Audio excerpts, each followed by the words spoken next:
துரோகம். இந்த வார்த்தையை கேட்கும்போது சிலருக்கு கோபம் வரலாம், சிலருக்கு மன வலிகளை கூட தரலாம். நாம எல்லாருமே ஏதோ ஒரு காலகட்டங்கள்ல இந்த துரோகத்தை சந்திச்சிருப்போம். சிலரால மட்டும்தான் அந்த சூழ்நிலையை சரியான முறையில கையாளவும் முடியும், அந்த துரோகத்துல இருந்து மீண்டு வரவும் முடியும். இன்னைக்கு நாம பார்க்க போற இந்த கதை நமக்கு எந்த மாதிரியான விஷயங்களை சொல்லி கொடுக்க போகுதுன்னா, ஒருவேளை நீங்க உங்க வாழ்க்கையில இந்த மாதிரியான சில துரோகங்களை சந்திக்கிறீங்க அப்படின்னா அதுல இருந்து மீண்டு வர்றது எப்படிங்கிறது தான் சொல்லி கொடுக்க போகுது. இந்த கதை என்னோட சொந்த படைப்புல எழுதப்பட்டது. ரொம்பவே சுவாரஸ்யமா இருக்கும். சோ ஸ்கிப் பண்ணாம முழுசா கேளுங்க. நீங்க கேட்டுட்டு இருக்கிறது கதை கேளு லிட்டில் ஸ்டோரி. இன்னைக்கு உங்களுக்காக என்ன கதையோட வந்திருக்கேன்னு தெரிஞ்சுக்க இன்னைய கதைக்குள்ள அப்பலாமா? முன்னொரு காலத்துல பாடலிபுத்திரம்னு ஒரு பெரிய நகரம் இருந்துச்சு. அந்த நகரத்தை ஆட்சி செஞ்சுக்கிட்டு இருந்த அரசர் தான் கெஜபாகன். அவர் ஒரு பெரிய மாவீரர், புத்திசாலியும் கூட. அரசவையில எவ்வளவு பெரிய கடினமான வழக்கா இருந்தாலுமே சின்ன சின்ன விஷயங்களை கூட கூர்ந்து நோக்கி அதை வச்சு அந்த வழக்கோட போக்கையே மாத்தி சரியான தீர்வையும் சொல்லுவாரு. அப்பேற்பட்ட புத்திசாலி, எண்ணில் அடங்காத செல்வங்கள், திறமைசாலி, இலகிய குணமுடைய அரசரும் கூட. ஆனாலும் அவருக்கு ஒரு பெரிய மனக்குறை இருந்துச்சு. அதுதான் புத்திர பாக்கியம் அப்படிங்கிற ஒரு வரத்தை இப்ப வரைக்கும் அந்த கடவுள் அவருக்காக கொடுக்காததுதான். அவர் வேண்டாத தெய்வம் இல்ல, போகாத கோவில் இல்ல, செய்யாத தர்மமும் இல்ல. இவரை திருமணம் செஞ்சுக்கிட்டது 3 சகோதரிகள். அண்டை நாட்டு மன்னனுடைய 3 மகள்களை தான் இவர் திருமணம் செஞ்சுக்கிட்டாரு. இந்த அரசருடைய வலது தொடையில ஒரு நட்சத்திர மச்சம் இருக்கும். அவருடைய மனைவிகளை தவிர வேற யாருக்கும் இத பத்தி தெரியாது. இந்த மச்சத்தை உங்க நினைவுல வச்சுக்கோங்க. இதற்கான காரணத்தை இந்த கதையோட நடுவுல சொல்றேன். இந்த அரசர் 3 சகோதரிகளையும் திருமணம் செஞ்சுக்கிட்டாருன்னு சொன்ன இல்லையா? அந்த 3 சகோதரிகளையும் ஒரே நேரத்துல திருமணம் செஞ்சுக்கல. முதல் பெண்ணை திருமணம் செஞ்சு 2 ஆண்டுகளா குழந்தை செல்வம் இல்லங்கிறதுனால 2வது பெண்ணையும் திருமணம் செஞ்சுக்க வேண்டிய ஒரு கட்டாயத்தின் பேர்ல தான் அவளையும் திருமணம் செஞ்சுக்கிட்டாரு. அப்புறம் ஏன் 3வது பெண்ணையும் திருமணம் செஞ்சுக்கிட்டாருன்னு யோசிக்கலாம். அதுக்கும் ஒரு காரணம் இருக்கு. ஆனா அது புதுசில்ல. எதுக்காக 2வது பெண்ணை திருமணம் செஞ்சுக்கிட்டாரோ அதே காரணத்துக்காக தான் அந்த 3வது பெண்ணையும் திருமணம் செஞ்சுக்க வேண்டிய ஒரு சூழ்நிலை. இப்படிதான் அந்த 3 சகோதரிகளும் இவருக்கு மனைவி ஆறாங்க. சரி, இப்படி 3 முறை திருமணம் ஆகியும் அரசரோட ஆசை நிறைவேறுச்சா அப்படின்னு கேட்டா அதுதான் இல்ல. ஏன்னா அந்த 3 சகோதரிகளுக்குமே குழந்தை பிறக்கல. இதனால அரசருக்கு மிகுந்த மன வேதனைகள் தான் ஏற்பட்டுச்சு. அவரோட 3 மனைவிகளும் சகோதரிகளாச்சே, ஒருத்தருக்கு ஒருத்தர் குணத்துல மட்டும் மாறுபட்டா இருப்பாங்க. அச்சில வாத்த மாதிரி ஒரே குணம், ஒரே ஆசை. அது என்னன்னா, அந்த 3 பெண்களுமே பேரழகிகள். குழந்தை பிறந்தா தங்களோட அழகு போயிடுமோன்னு நினைச்சு பயந்தாங்க. அந்த பயத்தோட வெளிப்பாடு தான் அவங்கள இந்த மாதிரியான ஒரு முடிவை எடுக்க வச்சுது. அந்த முடிவு என்னன்னா, அரசருக்கே தெரியாம கரு தங்காம இருக்கிறதுக்கு சில மூலிகை மருந்துகளை எடுத்துக்கிட்டாங்க. இதற்கெல்லாம் அரண்மனையோட மருத்துவச்சியும் உடந்தை. அவளுக்கு நிறைய பொன்னும் பொருளும் விலை மதிக்க முடியாத ரத்தினங்களையும் கொடுத்து மருத்துவச்சியோட ஆசைய தூண்டிவிட்டு அவளை கைக்குள்ள போட்டுக்கிட்டாச்சு. பாவம் அந்த அரசர் தன்னோட 3 மனைவிகளும் தனக்கு செஞ்சுக்கிட்டு இருக்க இந்த துரோகத்தை பத்தி எல்லாம் தெரியாம தனக்கு தான் ஏதோ குறை இருக்கிறதா நினைச்சு மன வேதனைகளோட வாழ்ந்துட்டு வந்தாரு. அப்படியே சில வருடங்களும் உருண்டோடுச்சு. ஒரு நாள் அரசரோட பாலிய நண்பன் ஒருத்தர் பல வருடங்களுக்கு பிறகு இவரை சந்திக்கிறதுக்காக அரண்மனைக்கு வராரு. தன்னுடைய நண்பனை பார்த்த சந்தோஷத்துல அரசர் அவருக்காக அறுசுவை உணவுகளை சமைக்கும்படி தன்னுடைய 3 மனைவிகள் கிட்டையும் சொல்றாரு.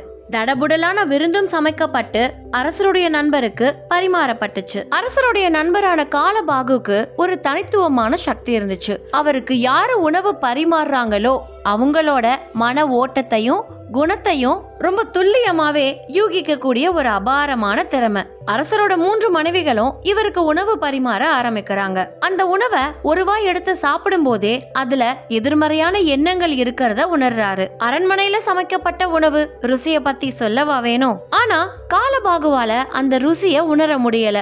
அதற்கு மாறா அந்த 3 பெண்களுடைய கெட்ட குணங்களையும் எதிர்மறையான ஆற்றலையும் தான் உணர்ந்தாரு. இந்த 3 பேரும் தன்னோட நண்பனுக்கு துரோகம் செஞ்சுக்கிட்டு இருக்கிறதா உணர்ந்தாரு. அத பத்தி தன் நண்பன் கிட்ட நேரடியா சொல்லவும் முடியாது. அதையும் மீறி சொன்னா சில மோசமான விளைவுகள் கூட நேரலான தயக்கம் வேற. அதனால தன் நண்பன் கிட்ட ஒரு வயது முதிர்ந்த மருத்துவச்சிய பத்தி சொல்றாரு. நண்பா, எனது நாட்டில் ஒரு வயது முதிர்ந்த கைதேர்ந்த மருத்துவச்சி ஒருவர் இருக்கிறார். அவர் மிகவும் கைராசியான நபர் கூட. நீ ஒருமுறை அவரை நிச்சயமாக சந்திக்க வேண்டும். அவரை சந்தித்தால் உன் வாழ்க்கையில் மாற்றம் ஏற்படும் என தோன்றுகிறது அப்படின்னு சொல்லிட்டு அங்கிருந்து புறப்படுறாரு. அரசரும் தன் நண்பன் சொன்னது போல அந்த மருத்துவச்சிய சந்திக்கலான்னு போறாரு. அரசர் இல்லையா ஒரு பெரும் படையோட புறப்படுறாரு. அந்த பயணம் என்னவோ நல்லபடியா தான் ஆரம்பிச்சது. இரவு நேரம் இதுக்கு மேல பயணத்தை தொடர முடியாதுன்னு அங்கேயே ஓய்வெடுக்கலான்னு முடிவு செய்யறாரு. தன்னோட படை வீரர்களோடவும் தான் வந்த குதிரைகளோடவும் அந்த இரவை அங்கேயே கழிக்கிறாங்க. அரசருக்கு பலவித சிந்தனைகளால தூக்கமே வரல. மெல்ல மெல்ல விடியவும் ஆரம்பிக்குது. அரசர் தன் படையோட தங்கியிருந்த இடத்துக்கு பக்கத்துல ஒரு பெரிய குளம் ஒண்ணு இருந்தது. அத பார்த்த அரசர் உடனே அங்க தண்ணீர் குடிக்கலான்னு போறாரு. அந்த குளத்துக்குள்ள இறங்கியதும் ஒரு குரல் கேக்குது. யார் அங்கே? அங்கேயே நில்லுங்கள் அப்படின்னு ஒரு பெண்ணோட குரல் தான் அது. அரசரும் யாருன்னு திரும்பி பார்க்க அங்க ஒரு பெண் குளிச்சுக்கிட்டு இருந்தா. அவளை பார்த்த அரசர் அவ அழகுல மெய் மறந்து போறாரு. அவருக்குள்ள இனம் புரியாத சந்தோஷம் ஏற்பட்டுச்சு. அவளுடைய முகம் அன்பாலையும் கருணையாலையும் நிறைஞ்சு இருந்துச்சு. அரசர் ஒரு கணம் தன்னையே மறந்த நிலையில இருந்தாரு. அப்பதான் அந்த பெண் அரசரை பார்த்து, யார் நீங்கள்?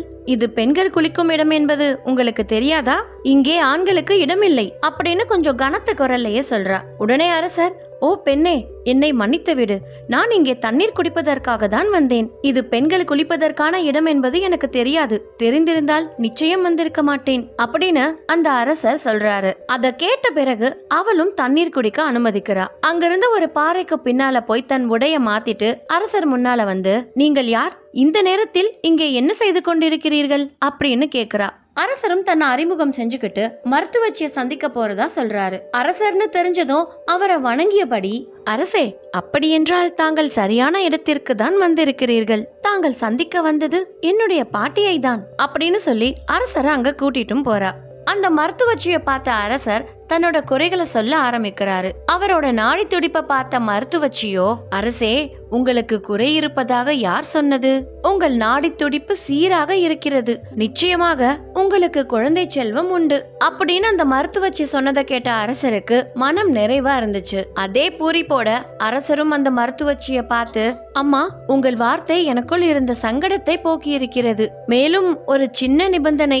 உங்கள் பேத்தியை எனக்கு மிகவும் பிடித்திருக்கிறது. நீங்கள் விருப்பப்பட்டால் அவளை நான் திருமணம் செய்து கொள்ளலாமா அப்படின்னு தன்னோட ஆசையை சொல்லி கேக்குறாரு. அந்த மருத்துவச்சிக்கும் சந்தோஷம்தான். ஏன்னா அந்த பொண்ணுக்குன்னு யாரும் இல்ல. தானும் இறந்து போயிட்டா தன் பேத்தி அனாதையாகிடுவாளோங்கிற பயம் ஒரு பக்கம். அதனால தன் பேத்திய அரசருக்கே திருமணம் செஞ்சு கொடுக்கறாங்க. அரசருக்கு திருமணமான செய்தி அந்த நாடு முழுவதும் பரவுது. அவருடைய 3 மனைவிகளுக்கும் தெரிய வருது. அத கேட்ட அந்த சகோதரிகள் கோவத்தின் உச்சத்துக்கே போக, புதுசா வரப்போறவள எப்படியாவது இந்த அரண்மனையில மட்டும் இல்ல, இந்த நாட்டை விட்டே துரத்தி அடிக்கணும்னு முடிவு செய்யறாங்க.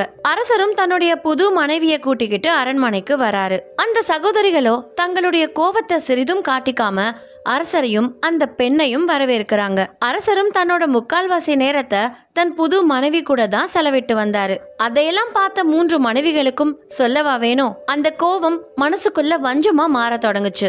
எப்படியாவது அந்த பொண்ணை அங்க இருந்து துரத்தணும்ங்கிறதுல தீர்மானமா இருந்தாங்க. நிறைய சதி திட்டங்களையும் போட ஆரம்பிச்சாங்க. இப்படியே கொஞ்ச நாட்களும் ஓடுது. அப்பதான் அந்த மகிழ்ச்சியான செய்தி அரண்மனை மருத்துவச்சியால சொல்லப்படுது. அரசருடைய பேர் சொல்ல ஒரு வாரிசு வரப்போகுதுன்னு. அத கேட்ட அரசர் மகிழ்ச்சியில திகைத்து போனாரு. தடபுடலான விருந்து ஒரு பக்கம், அந்த ஊரே விழா கோலமா இருந்துச்சு. ஆனா இந்த செய்தியை கேட்ட அந்த 3 சகோதரிகளுக்கும் இடி விழுந்த மாதிரி இருந்துச்சு. இதுக்கப்புறம் அரசர் தங்களை மதிக்கவோ பொருட்படுத்தவோ மாட்டார்னு நினைச்சு அந்த 3 சகோதரிகளும் பயந்தாங்க. எப்படியாவது அவ வயித்துல வளர்ற சிசுவை இல்லாம ஆக்கணும்னு முடிவு செஞ்சு பல்வேறு திட்டங்களையும் தீட்டினாங்க. ஆனா எதுவுமே வேலைக்காவல. அரசரும் பணிப்பெண்களும் 24 மணி நேரமும் அவ கூடவே இருந்தாங்க. அந்த சமயம்தான் அரசருடைய நண்பர் காலபாகு அரண்மனைக்கு வராரு. அரசரும் அவரை வரவேற்று தன்னோட சந்தோஷத்தை பகிர்ந்துக்கிறாரு. புது மனைவியான வசுத்ரா தன் கையாலேயே உணவு சமைச்சு காலபாகுக்கு பரிமாறவும் செய்யறா. அந்த உணவு சாப்பிட்ட காலபாகு உணவின் சுவையில மெய் மறந்து போறாரு. இது வரைக்கும் இப்படி ஒரு ருசியான உணவை அவர் சுவைத்ததே இல்ல. ஏன்னா அந்த உணவுல அவளுடைய அன்பும் கருணையும் இருந்துச்சு. அவளோட மென்மையான நல்ல குணத்தை காலபாகவும் புரிஞ்சுக்கிறாரு. தன் நண்பனுக்கு ஏத்த மனைவி இவள்தான் அப்படின்னு நினைச்சாரு. இதற்கிடையில யாருக்கும் தெரியாம வசுத்ராவை கூப்பிட்டு அந்த 3 சகோதரிகளை பத்தி சொல்லி எச்சரிக்கிறாரு. அவளும் காலபாகு சொன்னத தன் கணவன் கிட்ட கூட சொல்லாம மனசோடைய வச்சுக்கிட்டா. இன்னும் ஒரு சில மாதங்கள் தான் இருக்கு அவ பிரசவம் அடைய. பிறக்க போற தன் குழந்தைய நினைச்சுக்கிட்டே அந்த நாட்களையும் கடந்து வந்தா. அன்னைக்கு காலையிலேயே வசுத்ராவுக்கு பிரசவ வலியும் வந்துச்சு. வலி தாங்க முடியாம வசுத்ராவும் கத்த ஆரம்பிக்கிறா. அரசரும் உடனடியா மருத்துவச்சிய கூப்பிட்டு அவ கூட இருக்கும்படி சொல்றாரு. அந்த மருத்துவச்சி தான் அந்த 3 சகோதரிகளின் கைகூலியாச்சே. அதனால வசுத்ராவுக்காக அரசர் நியமித்த பணி பெண்களை அந்த அறைக்குள்ள இருந்து வெளியேத்திட்டு அந்த 3 சகோதரிகளும் அவ கூட அந்த அறைக்குள்ள இருந்தாங்க. குழந்தை பிறக்க போற அந்த நேரத்துல வசுத்ரா மயக்கம் அடைஞ்சிட்டா.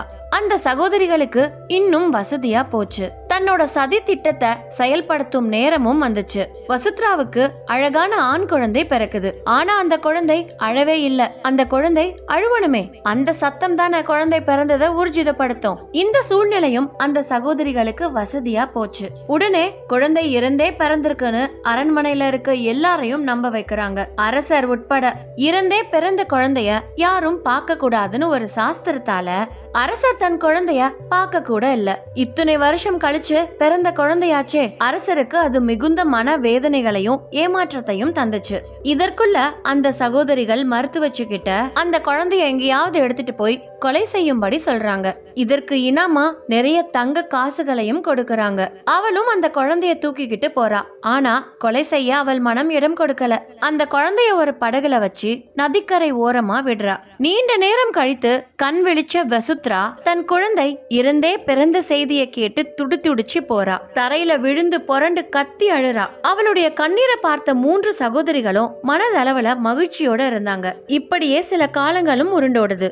அரசர் தன் அண்டை நாட்டு நண்பனை சந்திக்கிறதுக்காக போறாரு. அந்த சமயம் கெஜபாகன் ஆட்சி செஞ்சுகிட்டு இருந்த பாடலிபுத்திரம் நாட்டிற்கு ஒரு பெண் துறவி வந்திருக்க செய்தி வசுத்ராவுக்கு தெரிய வருது. அவரை சந்திக்கிறதுக்காக பெண் துறவி தங்கி இருக்கும் குடிசைக்கே போறா. அவரை வணங்கியபடி தன் வாழ்க்கையில நடந்த கசப்பான சம்பவங்களை பத்தி சொல்ல அந்த துறவியும் வசுத்ராவுடைய முகத்தை பார்த்து, அடி பெண்ணே, உன் விதிப்படி உன் குழந்தைக்கும் உன் கணவனுக்கும் ஆயுள் கெட்டி. உன் குழந்தை உயிருடன் தான் இருக்கிறான். அதுவும் இளவரசனாக ராஜ உபசரிப்புகளோடு இருக்கிறான். கூடிய விரைவில் நீ உன் மகனை சந்திப்பாய் அப்படின்னு சொல்லி ஆசிர்வதிக்கிறாங்க. அதை கேட்ட வசுத்ராவுக்கு ஒன்னும் புரியல.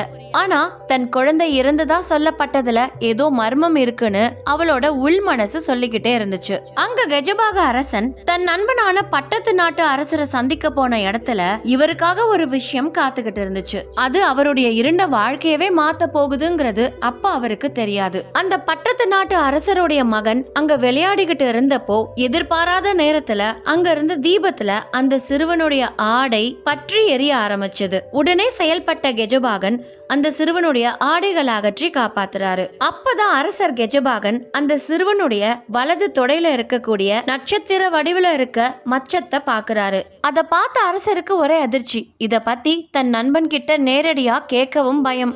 ஏன்னா தன் நண்பன் தன்னை தவறா நினைச்சிடுவாரோன்னு. ஆனாலும் ஒரு வழியா தன் மனசை தயார்படுத்திக்கிட்டு தன் நண்பன் கிட்ட இந்த சிறுவனை பத்தி கேட்க ஆரம்பிக்கிறாரு. அவருடைய நண்பரும் கெஜபாகனுடைய சந்தேகத்தை புரிஞ்சுக்கிட்டு, நண்பா, உனது சந்தேகம் சரிதான். இதுவரைக்கும் யாருக்கும் தெரியாத ஒரு ரகசியத்தை உன்னிடம் சொல்கிறேன் கேள். எங்களுக்கு திருமணமாகி பல ஆண்டுகள் ஆகியும் குழந்தை செல்வம் இல்லை என்பது உனக்கு தெரியும் அல்லவா? குழந்தைக்காக என் மனைவி போகாத கோவிலும் இல்லை, வேண்டாத தெய்வமும் இல்லை. பல வருடங்களுக்கு பிறகு இறைவனின் அருளால் என் மனைவி கருவுற்றாள். அந்த சிசுவின் மீது அவள் அதிக அன்பை வைத்திருந்தாள். ஆனால் பிரசவத்தின் போது அந்த குழந்தை இறந்து விட்டது. என் மனைவியிடம் குழந்தை இறந்த செய்தியை சொல்ல எனக்கு தைரியம் இல்லை. அந்த நேரம்தான் அரண்மனையின் ராஜகுரு ஒரு பச்சிலம் குழந்தையை எடுத்து வந்தார். நதிக்கரை ஓரத்தில் ஒரு படகில் இந்த குழந்தை கிடைத்ததாக சொன்னார். தெய்வ கடாட்சமான முகம்.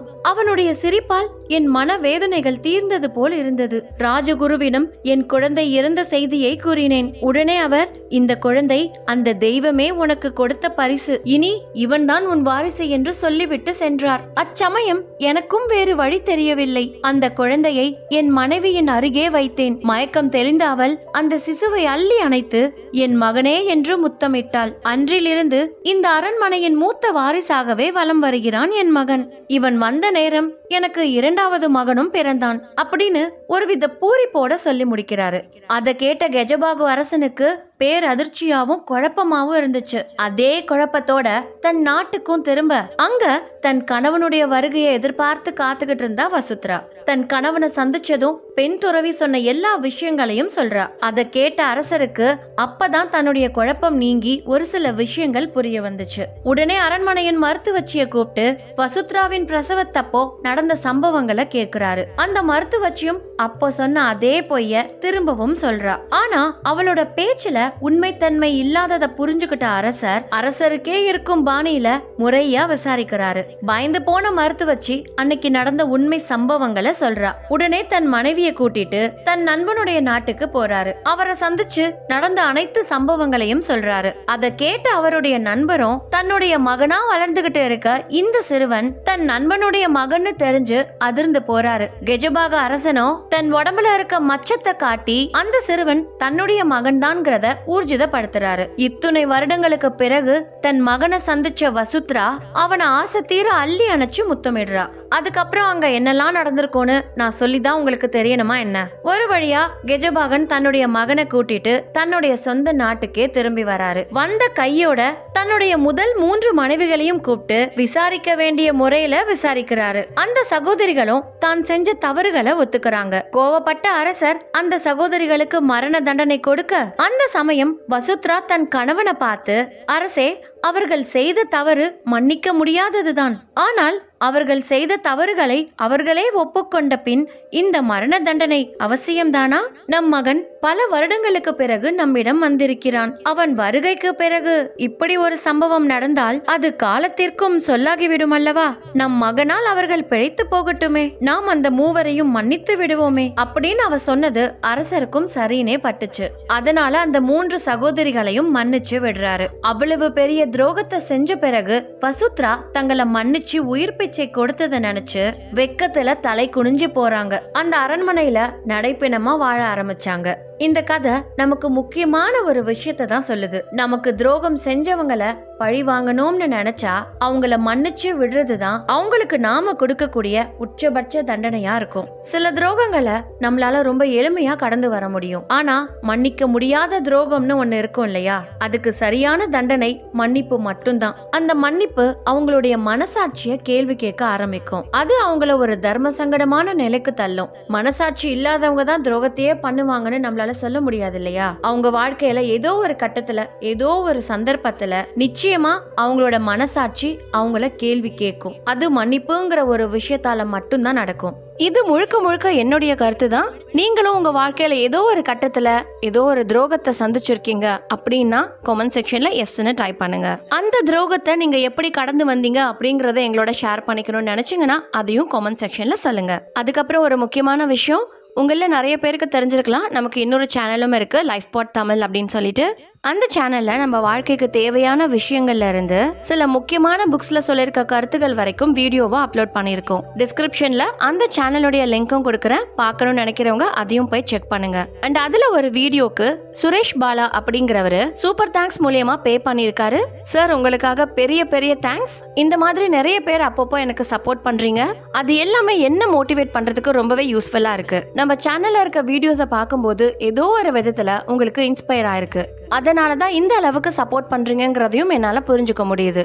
அதுக்காக நான் என்னுடைய கிராட்டிடியூட வெளிப்படுத்தும் விதமாக தான் இந்த வீடியோல நான் உங்க எல்லாருக்குமே நன்றிகளை தெரிவிச்சுக்கிறேன். இந்த கதையில வந்த கருத்து உங்களுக்கும் பிடிச்சிருந்ததுன்னா மறக்காம தம்ஸ் அப் பண்ணுங்க. இந்த மாதிரி நிறைய சுவாரஸ்யமான கதைகள், தன்னம்பிக்கை கொடுக்கக்கூடிய கதைகள், மன வலிகளை போக்கக்கூடிய கதைகள் நம்ம சேனல்ல நிறைய இருக்கு. அதையும் போய் மறக்காம பாருங்க. அப்படியே இந்த சேனலை சப்ஸ்கிரைப் பண்ணாதவங்க மறக்காம சப்ஸ்கிரைப் பண்ணிக்கோங்க. மீண்டும் வேறு ஒரு சுவாரஸ்யமான கதையில நான் உங்களை சந்திக்கிறேன். அது வரைக்கும் tata, bye bye, see you.